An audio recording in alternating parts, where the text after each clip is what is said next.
ماشاءاللہ آج ہم بعد اس لائف کی اس زندگی کے بعد کے متعلق بات کرنے جا رہے ہیں کہ دنیا کے تمام دین میں، تمام ادیان میں یہ تصور ملتا ہے، یہ ان کا بلیف ہے کہ اس کے بعد ایک اور لائف ہے. ہر دھرم، کرسچینٹی میں، جوڈیزم میں، بدھزم میں، ہندوازم میں، ہر تو یہ ہے جو ایتھیسٹ ہیں ان کا بھی ایک ایسی تصور ہے کہ چینجنگ ہو رہی ہے، دنیا میں تبدیلی آ رہی ہے. تو اسلام میں جو یہاں کے بعد کی زندگی ہے اس کے مطابق کچھ ہمارے ناظرین سے بات چیت کریں. اعوذ باللہ من الشیطان الرجیم، بسم اللہ الرحمن الرحیم.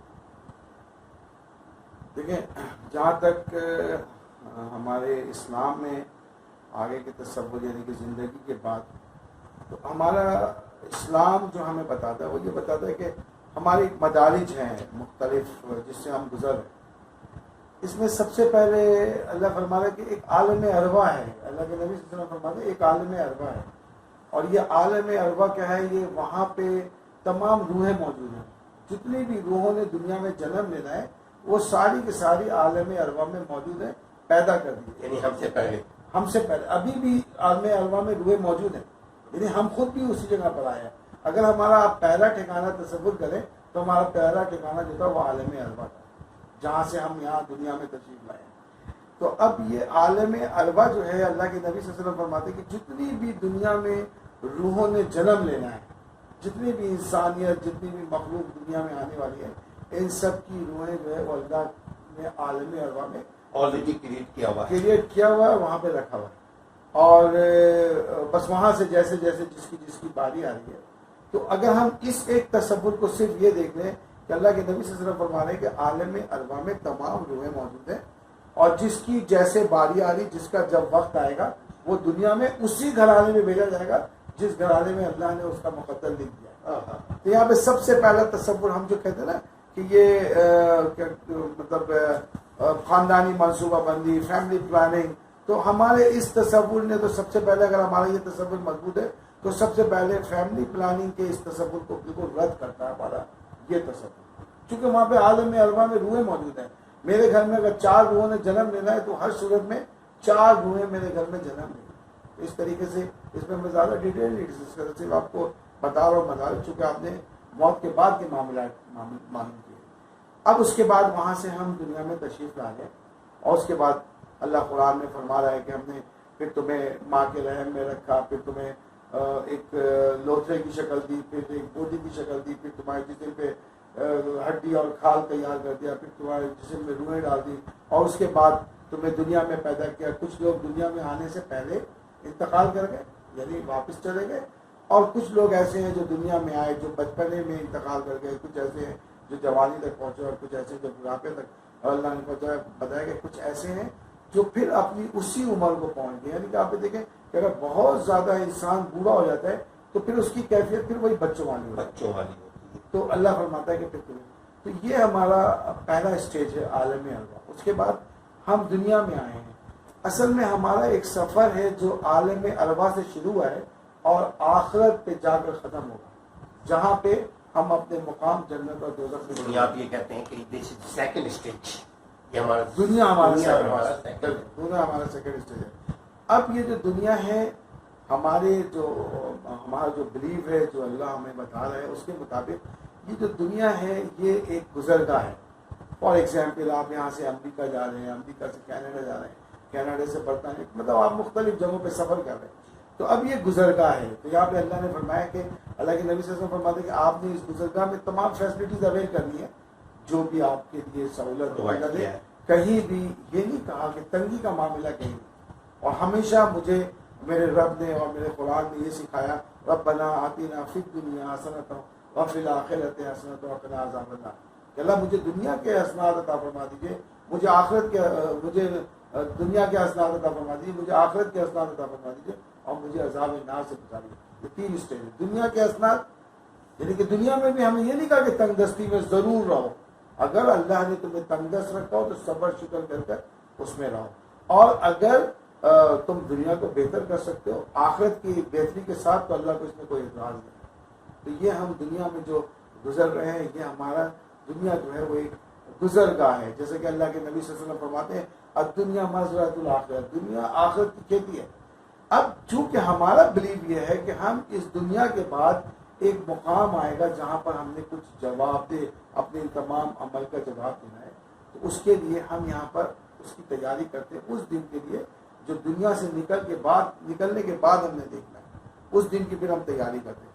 اب یہ دنیا ہے، یہاں پر ہم اس دن کی تیاری کرتے ہیں، اور اس کے بعد ہمارا بلیو یہ ہے کہ قرآن فرما رہا ہے کہ کل نفس ذائقۃ الموت، سورہ آل عمران اور مختلف جگہوں پر اللہ نے فرمایا کل نفس ذائقۃ الموت، جو بھی جس نفس نے جنم لینا ہے اس کو موت کا مزہ ضرور چکھنا ہے، یعنی کوئی ایسا نہیں، انبیاؤں کو، رسولوں کو، پیغمبروں کو، نبیوں کو اللہ نے سب کو کہا کہ آپ کو ایک دن یہ موت کا مزہ چکھنا ہے، جو پیدا ہوا ہے اس کو ضرور انتقال کرنا ہے، مرنا ہے، اس دنیا سے جانا ہے۔ تو یہ کل نفس ذائقۃ الموت، ہر نفس کو جو ہے نا موت کا مزہ چکھنا ہے۔ اب یہ موت کا مزہ کیا ہے؟ یہ ہمارا جو جسم ہے اس میں ہماری روح جیسے کہ داخل کی گئی جب ہم اس دنیا میں پیدا ہوئے، اب جیسے ہی ہم اس دنیا سے جائیں گے تو ہمارے جسم سے اس روح کو جدا کر دیا جائے گا، یعنی جو چیز ڈالا گیا تھا وہ اس چیز کو نکال دیا جائے گا، جسم سے اس روح کو جدا کر دیا جائے گا۔ اب جسم سے اس روح کو جدا کرنا کیا ہے کہ اس جسم کی کوئی حیثیت نہیں ہے سوائے روح کے۔ اگر ہماری روح جسم میں موجود ہے تو جسم ہے، اور پھر دیکھیں کہ جب جسم سے روح نکال دی جاتی ہے تو پھر ہم جسم کے ساتھ کیا کرتے ہیں؟ لے جا کے اس کو مٹی میں ڈالتے ہیں۔ مٹی میں کیوں ڈالتے ہیں؟ اس لیے کہ اللہ خود قرآن میں فرما رہا ہے کہ تمہیں جو ہے وہ اس مٹی سے پیدا کیا گیا، تمہیں اس مٹی میں ملایا جائے اور تمہیں اس مٹی سے اٹھایا جائے۔ تو یہ قرآن کہہ رہا ہے کہ یہ ہماری چونکہ بنیاد کیا ہے، بیس کیا ہے؟ مٹی ہے، ہماری بیس جو ہے وہ مٹی ہے، لہٰذا ہمارا اینڈ جو ہے وہ اسی مٹی میں ہوگا، اور پھر ہم اسی مٹی میں گل مل جائیں گے اور اس مٹی سے پھر دوبارہ اٹھائے جائیں گے۔ تو ہم اب اس مٹی سے اٹھیں گے۔ تو یہ جو سیکنڈ اسٹیج ہماری کیا ہے؟ دنیا ہے۔ اب ہم تھرڈ اسٹیج میں داخل ہو گئے، یعنی یہ ہماری اصل میں سمجھ لیں ایگزامینیشن ہمارا ہال تھا، یہ ہمارے سمجھ لیں ایک گزرگاہ تھی، یہ ہمارا ایک راستہ تھا، ایک سفر تھا جہاں سے ہم گزر کر گئے ہیں۔ اب اللہ کے نبی صلی اللہ علیہ وسلم فرماتے ہیں اور اللہ فرما رہا ہے کہ اب تمہاری روحوں کو جو کہ جسم سے جب الگ کر دیا جائے گا تو ان کو پھر عالم برزخ میں لے جا کے چھوڑ دیا جائے گا۔ عالم برزخ یہ تیسرا درجہ ہمارا، تھرڈ اسٹیج ہے کہ ہم یہاں سے نکلے، برزخ یعنی قبر نہیں، عالم برزخ مینز ایک وہ جگہ، برزخ کے اگر معنی آپ دیکھیں تو برزخ کے معنی ہے پردہ کے۔ اب آپ کو ایسے مقام پر لے جایا جا رہا ہے، ایسے مقام پہ رکھا جا رہا ہے جہاں نہ آپ کا دنیا سے کوئی تعلق ہے اور نہ کسی اور عالم سے کوئی تعلق ہے، یعنی آخرت سے کوئی تعلق ہے۔ Totally isolated. اگر اسٹیج ہم دیکھیں تو عالم ارواح ہے، دنیا ہے، عالم برزخ ہے اور آخرت ہے، 4 اسٹیجز ہیں۔ اس کے بعد وہ جنت اور دوزخ آخرت کا حصہ ہے۔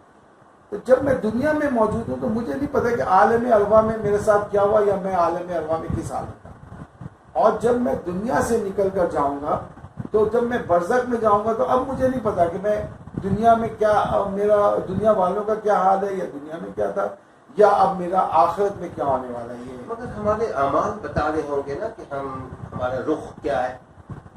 ہاں، وہ جیسے کہ میں نے بتایا کہ ہمارا پھر وہ جو تھرڈ اسٹیج جو ہوگا، اگر ہم جب ہماری روح جسم سے نکل جاتی ہے تو پھر اس کے متعلق حدیث یہ ہے کہ جیسے ہی ہمیں دفنایا جاتا ہے، جب ہمیں مٹی کے سپرد کیا جاتا ہے تو پھر کیا ہوتا ہے کہ وہاں پہ ہمارا بلیف یہ ہے کہ وہاں پہ فرشتے ہمیں جو ہے وہ آواز دیتے ہیں، اٹھاتے ہیں، اور وہاں پہ ایک طرح کا انٹری ٹیسٹ ہے، جسٹ وہ بنیادی سوال پوچھتے ہیں، اور وہ سوال کیا ہے؟ وہ سوال یہی ہے کہ بھئی تمہارا رب کیا کون ہے، اور تمہارا دین کیا ہے، اور تمہارے نبی صلی اللہ علیہ وسلم کی شکل دکھا کر پوچھا جائے گا کہ بھئی یہ، تو یہ حدیث میں آتا ہے کہ یہ ایسا ہے جب ہمیں دفنایا جائے گا تو وہاں پہ فرشتے جب ہمیں اٹھائیں گے تو حدیثوں میں آتا ہے کہ یہ عصر اور مغرب کے درمیانی وقت، ہر مردہ خواہ اس کو ظہر میں دفنائے یا فجر میں دفنائے، وہ یہ محسوس کرے گا کہ جیسے کہ یہ عصر اور مغرب کا درمیانی وقت ہے، اور وہ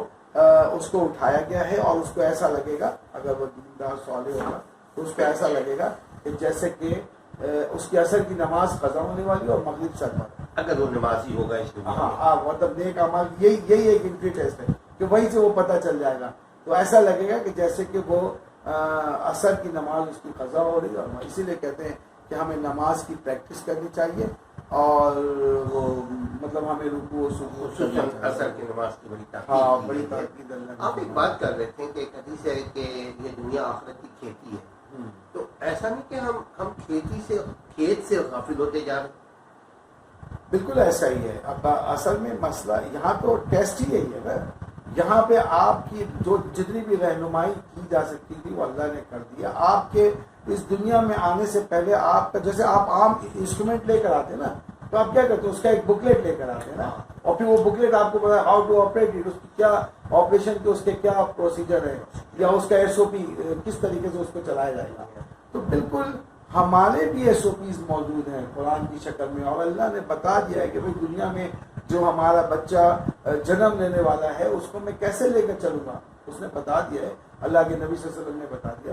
تو یہ سارے قرآن اور نبی کی سنت کی صورت میں ہمارے پاس پوری رہنمائی موجود ہے، اور اس میں بتایا گیا ہے قرآن میں ان گنت جگہ پر اللہ بتا رہا ہے کہ بھائی تم نے اپنے بچے کی کیسے پرورش کی ہے کرنی ہے، اور پیغمبروں نبیوں اور مختلف لوگوں کی مثالیں دے کر بتا رہا ہے کہ دیکھو انہوں نے کس طریقے سے پرورش کی یا ان کے والدین نے ان کی کیسی پرورش کی ہے. قرآن میں اور حدیث میں موجود ہے. تو ہمارا ایس او پی جو ہے وہ تو موجود ہے کہ ہمیں کس طریقے سے صالح بنایا جائے گا اور کس طریقے سے ہم گناہ گار ہوں گے. اس لیے اس کو دنیا کو جو ہے آخرت کی کھیتی کہا گیا ہے. جتنے ہم یہاں پہ کام کریں گے وہ بھلائی. اب یہاں پر جب وہ فرشتہ ہمیں اٹھائے گا تو جب ہوگا یہ کہ ہم انشاءاللہ تعالیٰ اگر ہم نے سوال کرتے رہے اللہ کے محبوب مقرب ہوئے تو ہم عصر کی نماز کی تیاری کے لیے نکلیں گے تو وہ وہاں پہ روک دے گا. وہ وہاں پہ روک دے گا، کہتے ہیں اب تمہارا یہ وقت ختم ہو گیا. تو وہ اب عمل کا وقت تمہارا ختم ہو گیا. اب تمہیں اسٹیج کا شروع ہونے ہاں اب تمہیں بتایا جا رہا ہے کہ تم نے کیا کیا. تو کہتے ہیں کہ اگر سپوز جس کو میں آپ سے کہہ رہا ہوں کہ یہ انٹری ٹیسٹ ہے، تو اگر وہ خدا نخواستہ انٹری ٹیسٹ میں فیل ہوتا ہے تو اس کو جنت کی کھڑکی کھول کر ایک نقشہ دکھایا جائے گا، ایک جھلک جنت کی دکھائی جائے گی. تو وہ بڑا خوش ہوگا. تو وہاں پہ فرشتے کہیں گے کہ یہ تو تمہارا مقام تھا، یہ تمہارا مقام تھا، لیکن اصل میں تمہارا چونکہ تم اعمال تمہارے غافل رہے، دنیا میں آخرت کی جو کھیتی تھی اس کو تیار کرنے سے غافل ہے، لہٰذا وہ جہنم کی ایک کھڑکی کھولے گا اور وہاں پہ دکھائے گا کہ اصل میں تمہارا مقام اب یہ تھا. تو وہ مقام تمہارا تھا، تو وہ مقام تمہارا، لیکن اب مقام تمہارا یہ ہے تمہارے اعمال کی. یعنی تمہیں مینول جو دیا گیا تھا اس پہ تم نے عمل نہیں کیا، نتیجہ یہ ہوا جو خیر ہے یہ اب تمہیں نہیں ملے گا. اب یہ جو نار ہے یہ تمہارا جو تم شر جمع کرتے رہے، جو دنیا میں شر پھیلاتے رہے اور جو بدکرداری اور جو اللہ کی ناراضگی کے کام کرتے رہے ہو، اس کے رزلٹ میں تمہارا اب یہ مقام ہے. حالانکہ تمہارا مقام ہوگا. اور اسی طریقے سے اگر صالح آدمی ہوگا تو اس کو اللہ فرشتے جو ہے وہ جنت کی کھڑکی دکھائیں گے کہ دیکھو تمہارا مقام یہ تھا، یہ ہے. جبکہ اگر تم اعمال بد کرتے تو تمہارا مقام کو جہنم کی کھڑکی کھول کر. آپ یہ کہہ رہے ہیں کہ دراصل دنیا ہی دراصل اصل چیز ہے، چونکہ دنیا جس کی صحیح ہوئی وہ آخرت میں میٹھا پھل پائے. ہاں بالکل. وہ دنیا میں جیسا ہم اعمال کریں گے بالکل ویسے نتائج. دیکھیں اسی طریقے سے ایک جیسے مثال کے طور پہ ایک قرآن کی آیت ہے سورہ حشر کی، یا ایھا الذین آمنوا اتقوا اللہ ولتنظر نفس ما قدمت لغد واتقوا اللہ ان اللہ خبیر بما تعملون. تو یہاں پہ اللہ سوال کیا ہوا ہے کہ اے لوگوں جو ایمان لائے ہو اللہ سے ڈرو اور ہر شخص یہ دیکھے کہ وہ اس نے اپنے کل کے لیے کیا تیاری کی ہے. یہ جو میں نے آپ کو بتایا نا کہ دنیا آخرت کی کہتی ہے، یہاں پہ اللہ فرما رہا ہے کہ تم اپنے کل کے لیے کیا تیار ہے. ہر شخص اللہ سے ڈرے اور وہ یہ دیکھے کہ وہ اپنے کل کے لیے کیا تیار ہے. وَلْتَنْظُرْ نَفْسٌ مَا قَدَّمَتْ لِغَدٍ، کہ ہر انسان یہ دیکھے کہ وہ اپنے کل کے لیے کیا تیاری لے کر آئے. تو یہ جو کل ہے نا، یہ جو آپ نے کہا، تو ہمارا اصل میں جو عقیدہ ہے وہ یہ ہے کہ ہماری دنیا کچھ نہیں ہے. دنیا تو ایک گزرگاہ ہے، دنیا ایک سفر کا راستہ ہے. ہم نے یہاں پر اپنے کل کی تیاری کرنی ہے. مطلب یہ ایگزامینیشن ہال ہے اور آپ کو اپنے اپر گریڈ کے لیے یہاں پہ بہتر تیاری کرنی ہے، اور آپ اس کے لیے جتنی محنت کریں گے اسی حساب سے آپ کی درجہ بندی ہوگی. یہاں پہ اللہ فرما رہا ہے کہ پھر یہ مجھے بتاؤ کہ تم اپنے کل کے لیے اس یہ جو اللہ فرما رہا ہے کہ وَلْتَنْظُرْ نَفْسٌ مَا قَدَّمَتْ لِغَدٍ، ہر شخص یہ دیکھے کہ وہ اپنے کل کے لیے کیا تیاری کر رہا ہے. تو ہماری جو توجہ ہے وہ اس بات پر ہے کہ ہم اپنے کل کے لیے کیا تیاری. اب کل کیا ہے؟ اللہ کے نبی صلی اللہ علیہ وسلم کے پاس ایک صحابی آتے ہیں اور اللہ کے نبی صلی اللہ علیہ وسلم سے فرماتے ہیں کہ یا رسول اللہ صلی اللہ علیہ وسلم مجھے مختصر بتائیے، میں بالکل ان پڑھ جاہل، بالکل مطلب میں زیادہ عقل و فہم اور سمجھ نہیں رکھتا، مجھے آپ مختصر یہ بتا دیجئے کہ یہ دین کیا ہے، یہ کل کیا ہے، جس کی آپ تیاری کا کہہ رہے ہیں، یہ کل کیا ہے۔ اللہ کے نبی صلی اللہ علیہ وسلم نے ان کو مختصر کر کے بتا رہا ہوں، اللہ کے نبی صلی اللہ علیہ وسلم نے ان کو مثالیں دی، وہ کہتے کہ نہیں مجھے یہ بات بالکل نہیں سمجھ، آپ مجھے مختصر بتائیے۔ تو اصل میں ہمارا کل یہ ہے کہ اللہ کے نبی صلی اللہ علیہ وسلم نے پھر دیکھا کہ یار یہ تو بات ان کے سمجھ میں نہیں آ رہی، پھر بہرحال اللہ کے نبی صلی اللہ علیہ وسلم نے ان کو انتہائی مختصر بتایا۔ تو اللہ کے نبی صلی اللہ علیہ وسلم نے ان کو مختصر کیا بتایا؟ مختصر یہ بتایا کہ فَمَن يَعْمَلْ مِثْقَالَ ذَرَّةٍ خَيْرًا يَرَهُ وَمَن يَعْمَلْ مِثْقَالَ ذَرَّةٍ شَرًّا يَرَهُ۔ اس حدیث کو، اس واقعے کو میں نے مختصر آپ کے سامنے رکھا، یعنی پھر وہ کہنے لگے کہ میں دین کو سمجھ گیا، میں سمجھ گیا کہ مجھے کل کیا کرنا ہے۔ یعنی ان کے یہ بات سمجھ میں آ گئی کہ میں، اللہ کے نبی صلی اللہ علیہ وسلم یہ فرما رہے ہیں کہ تم اگر ذرہ برابر بھی دنیا میں خیر کرو گے تو اس کو پالو گے، اور اگر تم ذرہ برابر بھی دنیا میں شر کرو گے تو اس کو پالو گے۔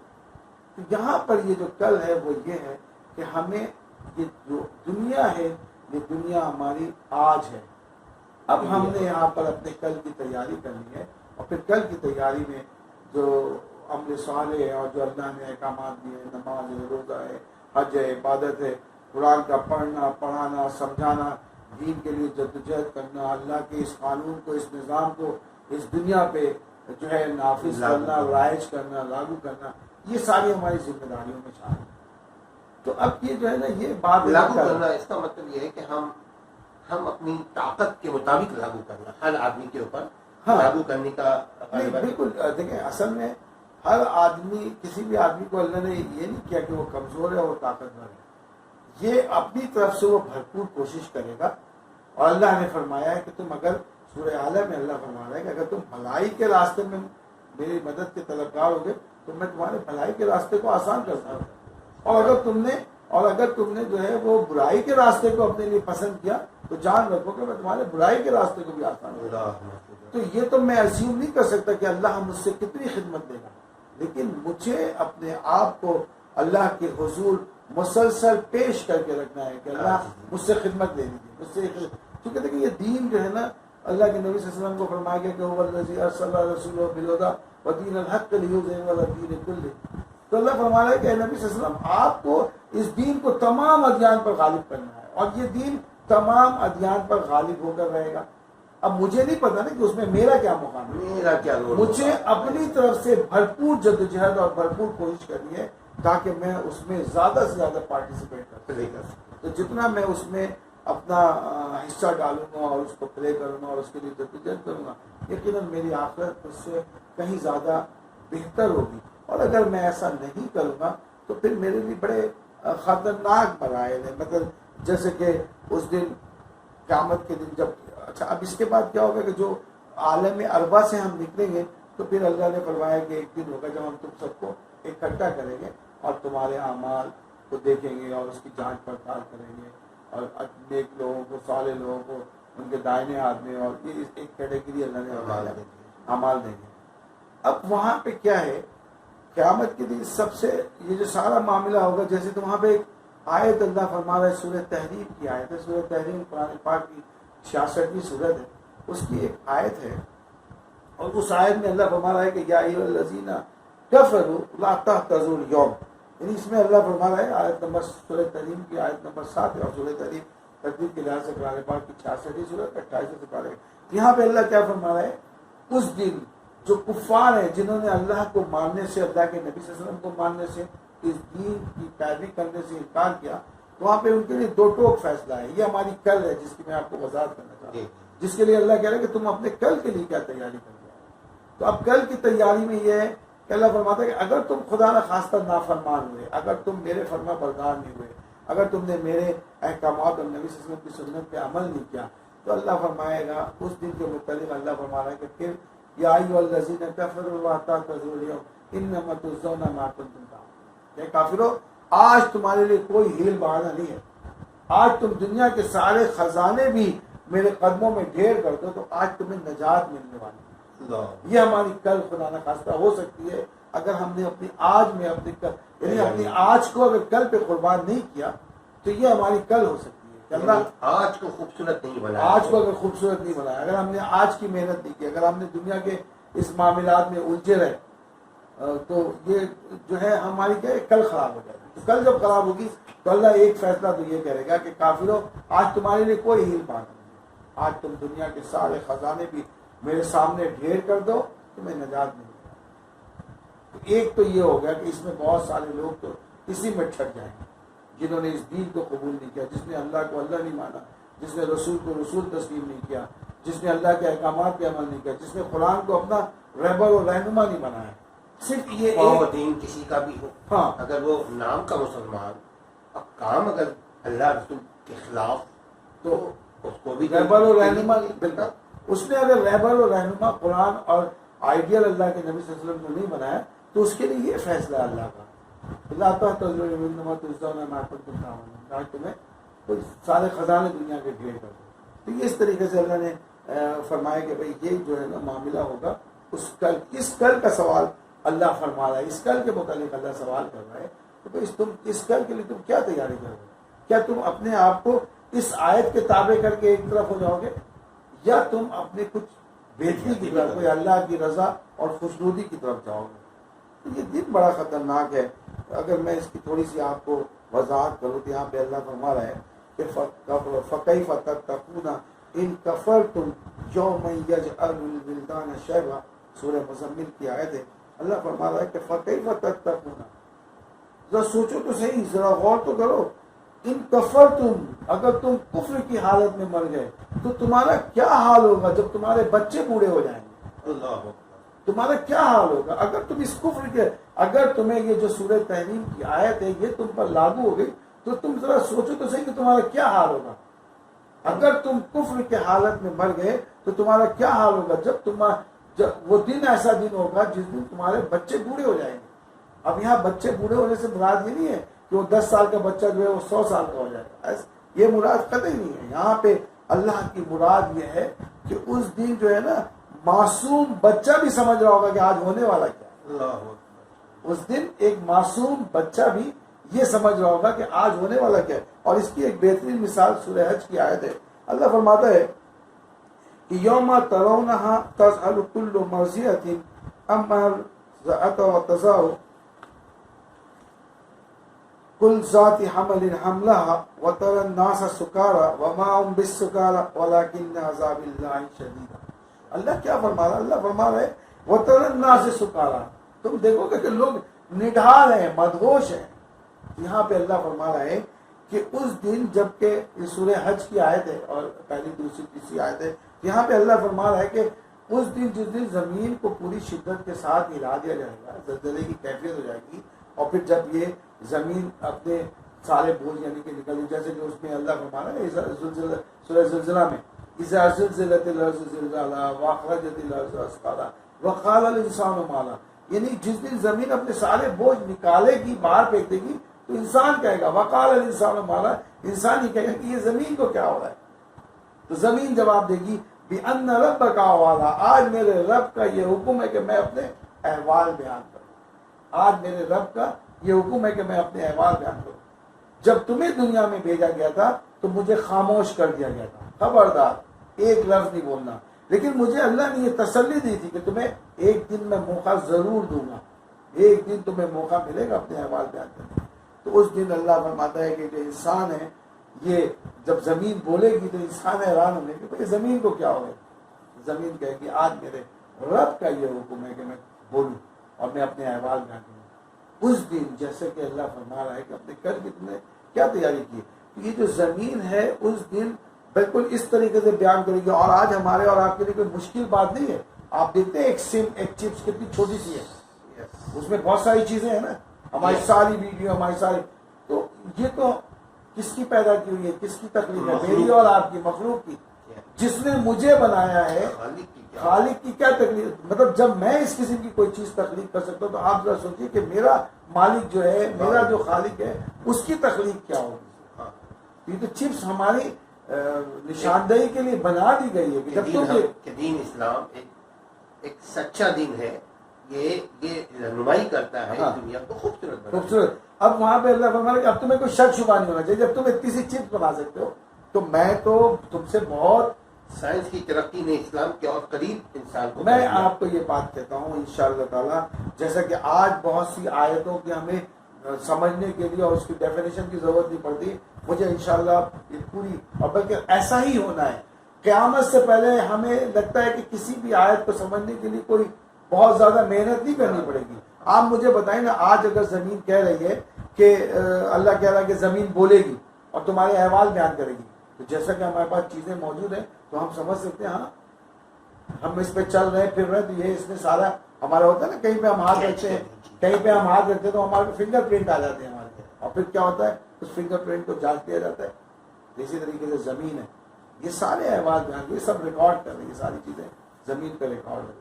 تو وہاں پہ اللہ فرما رہا ہے کہ جس دن، یعنی یہ وہ دن ہوگا، یہ تو اگر تم نے آج کا اپنی آج کو بہتر نہیں کیا تو تمہارے پاس جو کل آنے والی ہے وہ ایسی ہوگی کہ ہر دودھ پلانے والی، جو میں نے سورہ حج کی آیت پڑھی نا، اس کا ترجمہ یہ کہ اللہ فرما رہا ہے کہ ہر دودھ پلانے والی ماں اپنے بچے کو دودھ پلانا بھول جائے گی۔ سوچیں آج ہم اپنی دنیا میں، اور آپ اس ترقی یافتہ دور میں آپ دیکھ سکتے ہیں کہ مختلف چینلز ہیں جس میں ہم مختلف جانوروں کی ویڈیو دیکھتے ہیں، آپ دیکھتے ہیں کہ جانور اپنے بچے کی کیسے حفاظت کرتا ہے، اپنی جان میں کھیل جاتا ہے اپنے بچے کی۔ تو یہ ماں کو اس حوالے سے بڑا رحم دل اور نرم دل بتایا گیا ہے۔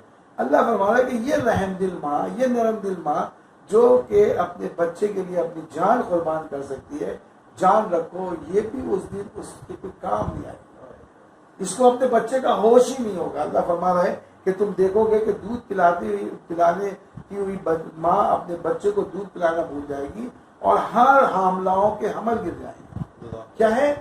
ڈر، خوف۔ تو اس کے لیے اللہ فرما رہا ہے کہ تم سمجھ رہے ہو وَتَرَى النَّاسَ سُكَارَىٰ، تم سمجھتے ہو وَتَرَى النَّاسَ سُكَارَىٰ، اللہ کہتا ہے تم سمجھتے ہو کہ وہ ان کو تم نڈھال دیکھتے ہو، یعنی کہ جیسے اللہ نے فرمایا کہ حاملاؤں کے عمل گر جائیں گے اور تم لوگوں کو دیکھو گے کہ وہ نڈھال ہیں، تو اللہ فرماتا ہے کہ وَتَرَى النَّاسَ سُكَارَىٰ، تو اللہ فرما رہا ہے کہ وَمَا هُمْ بِسُكَارَىٰ، ہرگز نہیں، وہ لاغر نہیں ہیں، وہ کمزور نہیں ہیں، جن کو تم کمزور سمجھ رہے ہو، جن کو تم نڈھال سمجھ رہے ہو، جن کو تم بیمار سمجھ رہے ہو، وما ہم بسکارا، وہ ہرگز کمزور نہیں ہے، بلکہ وہ اپنے ساتھ جو اعمال لے کر آئے ہیں اس اعمال کے عذاب کا خوف ہے ان کو، جو ان کو لاغر کیے جا رہا ہے۔ جو اللہ نے فرمایا نا اس دن تمہارا کیا حال ہوگا جس دن تمہارے بچے بوڑھے ہو جائیں گے، اپنے انجام کا خوف ہے، اپنا جو کچھ ہم اپنے کندھوں پہ لے کر آئے ہیں وہ وہاں پہ نظر آ رہا ہے کہ ہمارے ساتھ ہونے والا کیا ہے۔ لہٰذا اللہ فرماتا ہے وما ہم بسکارا ولکن عذاب اللہ شدیدا، اصل میں تو تمہارے اللہ کا عذاب ہی بڑا شدید ہوگا، وہ کمزور لاغر لوگ نہیں ہوں گے، تمہارے اللہ کا عذاب ہی بڑا شدید ہوگا۔ تو یہ ہمارا کل ہے۔ اب اگر آپ یہ دیکھیں کہ سپوز ہمیں دنیا میں ہمارے ساتھ کوئی دکھ درد، کوئی تکلیف، کوئی پریشانی ہوتی ہے، ہمارا کوئی نہ کوئی کہیں نہ کہیں سے کوئی مددگار آ ہی جاتا ہے، اللہ تعالیٰ بندوبست کر ہی ہے، ٹھیک ہے نا، اللہ تعالیٰ سب کا کوئی نہ کوئی بندوبست، کتنے بھی ظالم اور جابر کے ہتھے آپ خدا نہ خواستہ چڑھ گئے ہوں، وہاں پہ بھی اللہ تعالیٰ کسی نہ کسی کو ہمدرد بنا دیتا ہے، بچنے کا راستہ مل جاتا ہے، بچنے کا راستہ وہاں پہ نظر آ جاتا ہے۔ کم سے کم کوئی یہ نہیں ہوگا تو وہ آپ کو اگر بہت ساری پابندی بھی ہے تو پھر بھی وہ یہ کرے گا کہ کہیں سے آپ کو اگر پیاس لگے تو چھپ چھپا کے آپ کو پانی کا ایک گلاس ہی پہنچا دے گا، یا اگر خدا نہ خواستہ آپ کو بہت زیادہ پرابلم ہے تو آپ سے آ کر ہمدردی کرے گا، کہے گا یار اپنے کسی عزیز و رشتے دار کا نمبر بتا دو میں تمہاری خیریت دوں، یا وہ کچھ چھپا کر آپ کو لا کر کھانے پینے کا دے دے گا۔ لیکن وہ جو دن ہے وہاں پہ ایسا نہیں ہونے والا، وہاں پہ کوئی کسی کے کام نہیں آئے گا۔ تو اس کے لیے جو اللہ فرما رہا ہے کہ یوم لا تملک نفس لنفس شیئا والامر یومئذ باللہ، کہ جس روز کوئی کسی کے کام نہیں آئے گا اور اس دن صرف حکم جو ہے وہ اللہ کا چلے گا۔ یہ اللہ فرما رہا ہے کہ دیکھو اگر تم نے اپنے اس کل کی تیاری نہیں کی تو جان رکھو کہ اس دن کوئی کسی کے کام نہیں آئے گا اور اس دن صرف اللہ کا حکم چلے گا۔ اب جیسے ہم میں بہت سے لوگ ہیں نا، وہ اپنی نجات کا راستہ ڈھونڈتے ہیں، اور نجات کا کیا راستہ ڈھونڈتے ہیں؟ نجات کا یہ راستہ ڈھونڈتے ہیں کہ ہم اس سے سفارش کرا دیں گے، اس سے سفارش کرا دیں گے۔ دیکھیں ایک دنیا کا بھی دستور ہے، ایک دنیا کا بھی آپ کا کہنا یہ ہے کہ جو دین میں نجات کا راستہ تلاش کرتے ہیں نبی اور اللہ کے طریقے سے ہٹ کر وہ سوچتے ہیں اپنی مرضی چلاتے رہو، اپنی مرضی چلاتے رہو، وہ میں کسی قرآن کو پکڑ لوں گا، اس کی منت سوارت کر دوں گا، وہ میری شفاعت کر دے گا، وہاں پہ میں بالکل ان تمام چیزوں کی شفاعت کا حکم ہے، لیکن آپ کو پھر کردار بھی تو ایسا رکھنا ہوگا. بالکل قرآن شفاعت کرے گا، بالکل اللہ کے نبی صلی اللہ علیہ وسلم شفاعت کریں گے، بالکل ہمارے بچے ہمارے لیے شافع بنیں گے، لیکن اس کے لیے کوئی بیسک چیز تو ہونی چاہیے نا، اس کے لیے کوئی بنیاد تو ہونی چاہیے. میرا ایمان تو کم سے کم اس رب پہ ہونا چاہیے جس کو ہم سمجھتے ہیں کہ جب شفاعت کریں گے اس کے سامنے اپنے دکھ درد رکھیں گے تو وہ معاف کر دے گا. تو اس کے لیے ویسا ایمان تو ہونا چاہیے. آپ نے اس کی ذات سے ایمان کوئی نہیں کیا، آپ نے اس سے کوئی بہتر گمان نہیں کیا. اب آپ اس بات کے تصور کر رہے ہیں کہ تو یہاں پہ اس لیے اللہ فرما رہا ہے کہ وہ دن ایسا ہوگا جس دن کسی کی کوئی سفارش قبول نہیں کی جائے گی. یہاں تک کہ آپ آیت الکرسی پڑھتے ہیں اس میں بھی اللہ فرما رہا ہے کہ اس دن کوئی سوائے اس کے کہ اللہ کسی کو اجازت دے. وہاں پہ اللہ یہ فرما رہا ہے کہ سوائے اس کے ہاں اللہ باذن اللہ، سوائے اس کے کہ اللہ کسی کو اجازت دے دے. یہاں پہ بالکل ایسا ہی ہے. یہاں پہ اللہ نے فرمایا کہ اس دن کسی کی شفاعت جو ہے وہ قبول نہیں کی جائے. اسی طریقے سے اس میں سورہ بقرہ کی ایک اور آیت ہے، وَاتَّقُوا يَوْمًا لَا تَجْزِي نَفْسٌ عَن نَفْسٍ شَيْئًا وَلَا يُقْبَلُ مِنْهَا شَفَاعَةٌ وَلَا يُؤْخَذُ مِنْهَا عَدْلٌ وَلَا هُمْ يُنصَرُونَ.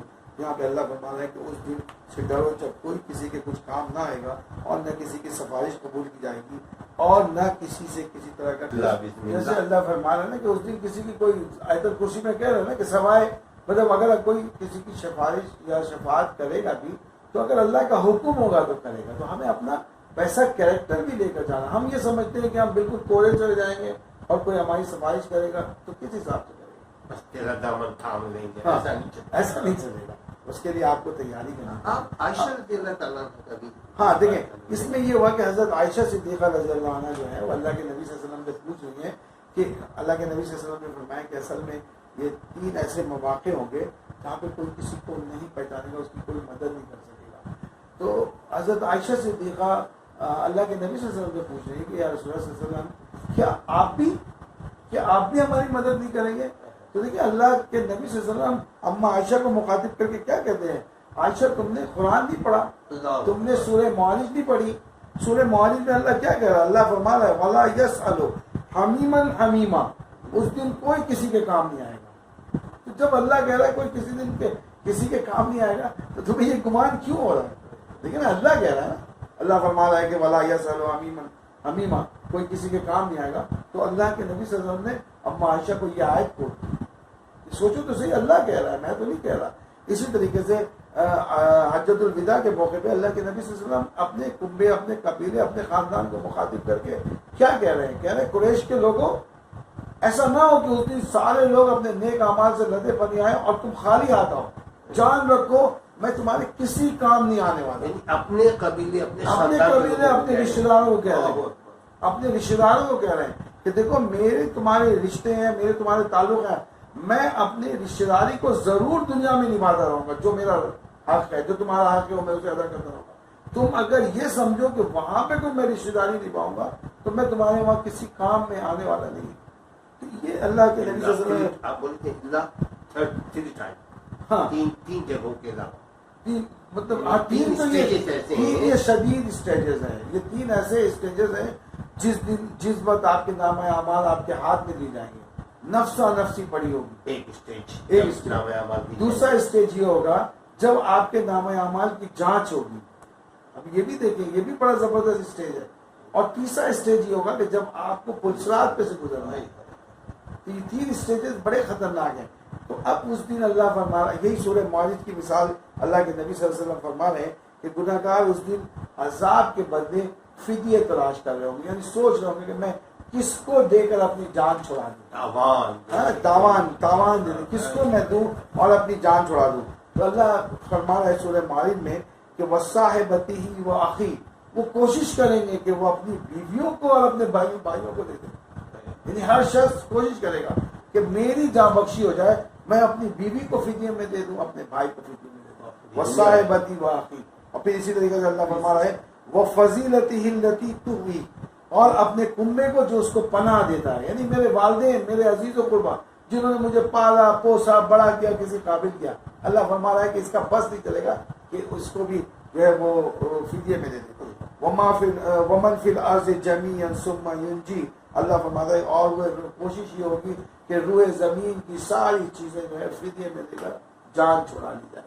لیکن اللہ فرماتا ہے کلا انہا لظا، کلا انہا لظا، جان رکھو، ہرگز نہیں، ہرگز نہیں، ایسا ہونے والا نہیں، ایسا ہونے والا نہیں. اللہ نے کوئی فدیہ قبول نہیں کرنا، اللہ نے کوئی صدقہ، کوئی زکات خیرات نہیں قبول کرنا، ساری خوش فہمی ختم کر یہ دو. ساری اللہ فرماتا ہے کہ بالکل اس امید میں بھی نہیں رہا، ہرگز ایسا نہیں ہونے والا. تمہیں ہر صورت میں اپنے اعمال کے مطابق.